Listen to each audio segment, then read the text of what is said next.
আমি চলে আসলাম রাশেন গো online page থেকে আপনাদের উদ্দেশ্যে। প্রথমত এই ভিডিওটা করার উদ্দেশ্য হচ্ছে আজকে কাস্টমার প্রয়োজনে আমাদের সিলিং মেশিন নিয়ে। আমরা দেখতে পাচ্ছি অনেক কাস্টমারই সিলিং মেশিনটা নিয়ে সরাসরি চার্জ দিয়ে সাথে সাথেই সিলিং করার চেষ্টা করছেন। আপনার সরাসরি চার্জ না দিয়ে মেশিনটাকে আপনি প্রথমে 1 ঘন্টা চার্জ দিবেন। এই যে আমার হাতে মেশিনটা আছে,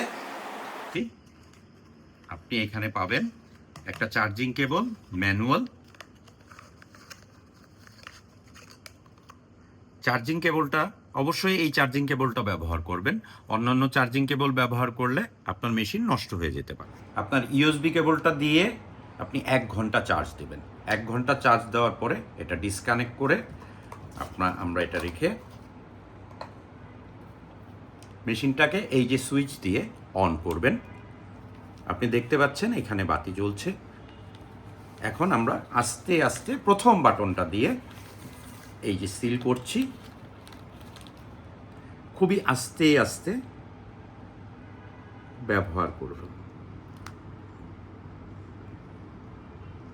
আস্তে আস্তে আপনি এইভাবে সিল করবেন। দেখুন আমি বাম হাত দিয়ে কিভাবে ধরে সিল করছি।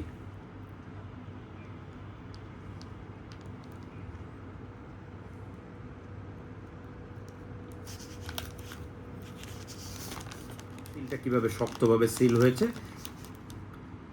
আপনার পলিব্যাগটা খুব সুন্দরভাবে এখানে সিল হয়েছে এই মেশিন দিয়ে। আমি এই যে টেনে দেখাচ্ছি আপনাকে, আপনি টেনেও এটাকে ছিঁড়তে পারবেন না, খুব সুন্দরভাবে সিল হয়েছে।